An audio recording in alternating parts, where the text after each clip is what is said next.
this evening is the head coach of Jackson State, T.C. Taylor, and also joining us are two student athletes, defensive linemen, Antonio Doyle, and wide receiver Rico Powers. We'll start with some opening remarks from head coach T.C. Taylor, and then we'll open it up to questions for all three.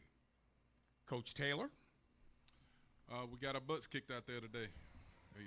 We came out flat in the first half. I got to do a better job of getting this football team ready to play, though. Special teams-wise, I think they had close to 225 yards returning today. I thought that was a thorn in our side all day for far as the first half.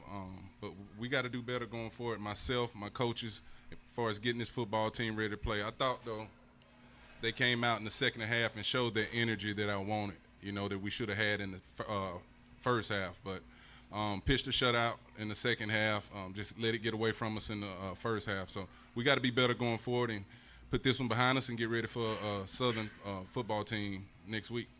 Coach Taylor, so you were just noting the second half. Can we just go into the second half and what worked for you guys against FAM?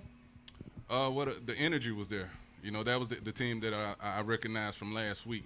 We just played with more energy, a little more poise in there, and then our defense really stepped it up in that second half. They had a couple opportunities down there in the red zone. Our defense stoned them, went out there and blocked the kick. Special teams played a little better, but I thought the energy level was a lot better going into the second half. All right, before you begin your questions, what we'd like to have you to do, again, raise your hand. The microphone will be brought to you. Brian Fulford with the Black College Sports Network. Coach Taylor, can you talk about the impact of that opening kickoff and just how that negatively or just sets the tone for the game and how it affected your team going forward? I mean, it was like a boxing match. We took a heavy hit right there in the first round. That was an amazing return by that kid. He hit it and he did what he was supposed to do, but we had to rebound from it. And I thought that was kind of set the tone for their program. That football team got the energy going on that side, the momentum on that side. And, we just had to rebound from it, and it just took us a while to get over it. But great play by them on special teams. Coach Taylor, Vaughn Wilson from HBCU Game Day. Coach, in your first game, Jason Brown had an outstanding game passing. And this game, Zy McDonald came in the second half and really got the team going. As a coach now, what is your thinking with that? I thought Zy did a great job. Jason, he was decent in the first half. He got some things he got to work on going forward. But Zy came in and gave us a little spark. We was able to do a little more things as far as the QB run game. And he just gave the offense a little more spark in the second half, running around, making some plays, made a great throw to Rico, down the sideline. So he came in and did exactly what we wanted to do. We've been seeing it in practice from him. Like I've been telling people, we got a couple guys that can play that position that I feel good about, but very pleased with the spark he came in and gave us in the second half. Questions, again, raise your hand and the microphone will be brought to you. Coach Taylor, Brian Fulford again, Black College Sports Network. Can you, obviously, I don't know, can you give us any details on, it looked like Jason might have suffered some sort of upper body injury on one of those throws. Any I don't know, may not be able to give us details, but anything you can share about the change in the quarterback position at halftime? Well, he took a hit on going through the motion of a throw. He hit got bruised up pretty good. We get some x-rays on it. I really don't know much about it right now. I know we on the walk down here, we saw him over there finna go get the x-ray. So once I get with my trainers, my staff over there, and once they get him evaluated, I'll find more about it. Vaughn Wilson with HBCU Game Day once again, and this is to the players. The expectation at Jackson State over the last couple of years has been excellence. How do you get your team together and bounce back and say, hey, we've got 9 more games in front of us, at least 9 more games in front of us, to get back focused?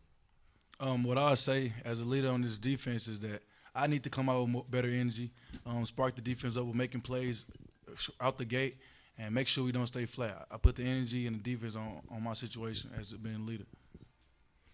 For offense, we just got to come out strong and come out with energy. Our goal is to dominate no matter who we play. So every week, that's what we're going to do. We're going to dominate. So it's nothing different. We just got to come out and be us.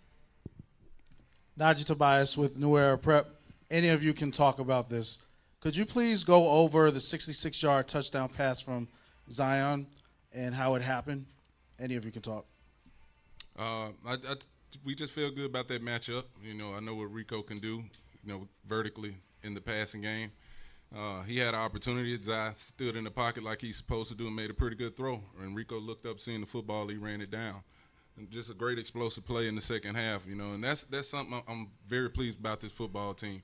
You know, they came back in the second half and they fought. You know, we could have easily laid down and, you know, just fam could have ran it up on us, but they came back and fought, played with energy, and that's what we do. You know, that's what we're going to do.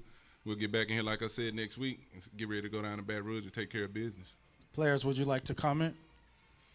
Pretty much everything what Coach said. Just believing in Zai, believing in him, and believing in myself to make that play. Coach Taylor, Alanis Timms with the AP right here. You mentioned special teams struggles. What would you say are some of the things that either they were doing that was making it difficult, or some things that you guys were not able to do specifically on special teams?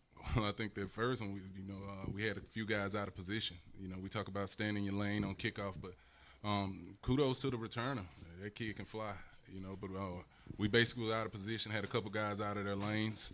I think one time on the punt return, you know, we just outkicked our coverage, and he just, you know, did what he's supposed to do in space. But we got to do a better job of tackling on the special teams. You know, we got to do a better job there. A couple times, I know one time we didn't have enough guys on the field. We struggled with substitution one time. But those kind of things happen in football games, and that's the difference in wins and losses. You know, you talk about 3 phases of the game, you know, and we wasn't very good on special teams today, and we got to put more emphasis on that next week. Coach Gerald Thomas from the Tallahassee Democrat. The past 2 years, you know, where you've been at Jackson as an assistant, y'all have always left that first game, you know, having a lead in the SWAC East. Mm-hmm. With you being a first-year head coach, how do you really change up that approach or kind of stick to it and knowing that y'all are playing from behind now? I think I need to call up Coach Simmons. You know, he been in that same situation, but he done a good job of his football team continuing to fight, you know, and that's what we're going to do. These guys going to play hard. You know, they're going to play hard. I believe in them. We got a great group. You know, we just got beat by a better team today. But we got to put it behind us, lick our chops, and, you know, go get ready to play for next week. Mark Stallworth with the Miami Times. Coach, you all started the season on the road. You still got a couple more road games before you head home. What's the mentality that you preach your team as far as just trying to find this bounce back and before you get to play in front of your home fans? I mean, you want to be talking about winning championships. You got to learn to win on the road, you know, and that's what I talk about with our football team. You know, you got to bring the energy each and every day on the road. It's a tough schedule, but there's no excuses. It's up to me as the head coach to get this football team ready to play. You know, we get back and look at this film and put it behind us. But the schedule is the schedule. I say it all the time. You know, that Southern game ain't going nowhere. We still got to go to San Marcos before we get home. So it's just up to me and these coaches to get this team ready to play. And if you come out solid on the road, I think you got an opportunity to play for a championship. Keith Hadley, HBCU Digital Network. Your running game is very impactful. Mm-hmm. Is that something that we're going to continue to see? I saw your running back average about 4.8 yards per carry. Yeah. Last week he was dominant. Yeah. Are we going to see more of that this football season? You got to run the ball to win games. I think it kind of helps to flow with the quarterback as well when you're able to add a run game to that. So we're going to continue to pound the football. We're going to continue to try to pound the football, you know, try to control the flow of the football game and kind of protect our quarterback and take our shots when there. And defensively, we got to do a better job of stopping the run. And, you know, I think FAM had over 200 yards a day running football. Shout out to their O-line and their running backs. They did a great job, you know, but we got to stop the run and we got to be able to run the football. We have 5 more minutes left in our press conference. So our next question.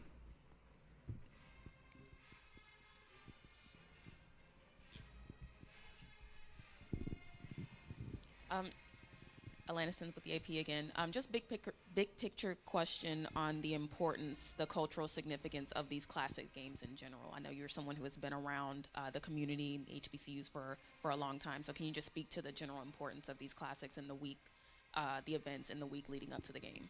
I think that it's been a good weekend, and a great turnout, solid turnout today. But I think it's important, when you got two teams that's on the road, and, being able to touch certain demographics, certain areas where fans may not be able to touch HBCU football. That's what I think the beauty of these classics right now. And, going forward, I'm all about it. I grew up in it, played in them, so, it's a good deal. These will be our last two questions. Coach, Brian here, Black College Sports Network. I want to give you a chance to talk about your special teams unit. You blocked 2 field goals, 46 and 39. Any particular reads, or just talk about? I want to give you a chance to talk about the special teams unit that did a good job there. Well, you just saw a fired up group on that, and a motivated group. For them to go out there and block those 2 kicks, that was huge, especially in the second half. The one we blocked when they was driving down there. And they basically called it out. They said they were finna go get it, and that's when I told, that's what we got to be for 4 quarters, though. That's what we were last week. That's what we got to be going for 4 quarters. But I thought it was a good rebound for our special teams, with the way we played in the first half. But huge block gave us an opportunity to go down and get a touchdown. Najee Tobias, New Era Prep. Coach, I'd like for you to talk about the hospitality that you guys have received the whole time here from start to finish from the Orange Blossom Classic, not just for this year, but the past 3 years. It's been a great event. Anytime you're down in Miami, beautiful weather, playing in a venue like this, and the way they lay out the red carpet, the greetings once we pulled up, everything has been, a Class A, ran organization, ran classic. So we look forward to it. We've had a lot of success down here, coming down here to Miami. But it's one that we really look forward to and we love being a part of. Players, would you like to comment? Yeah, I really enjoyed the event. Been in the HBCU community, and the experience is just great every time. They treat us good, they show us love, and they make us feel appreciated as we show up. I definitely love the experience. Giving the HBCU the chance to play national TV on ESPN in front of scouts, in front of their family, it's amazing. We need more of this. Thank you so much. And we thank Coach T.C. Taylor